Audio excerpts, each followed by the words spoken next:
And today, Governor Greg Abbott signed 4 bills into law that aim to address the fentanyl crisis, which claimed the lives of 2,000 Texans just last year. And among them is House Bill 6. It increases criminal penalties for people who distribute and manufacture fentanyl. But as our Monica Madden reports, some advocates are worried about unintended consequences of stiffer drug penalties.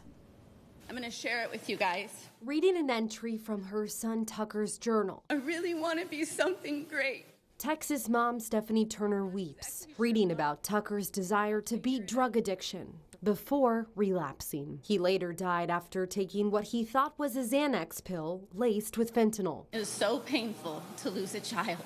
A story resonating with dozens of other grieving parents, holding up posters to represent their child's lives. We currently are at war, and our children are casualties of this war. Turner hopes these new laws, including one named after her son, will make a difference.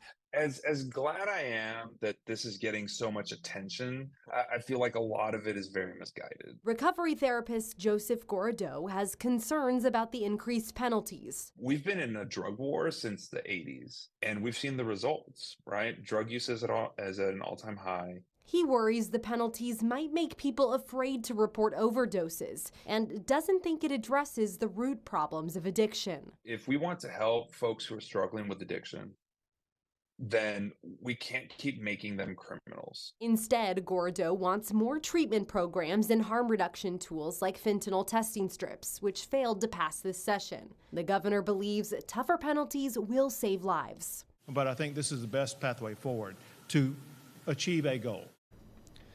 And that was Monica Madden reporting. One bill the governor did not sign into law today would provide Narcan on public grade school campuses. Something to note, if the governor does not sign or veto bills by Sunday, they automatically then become law.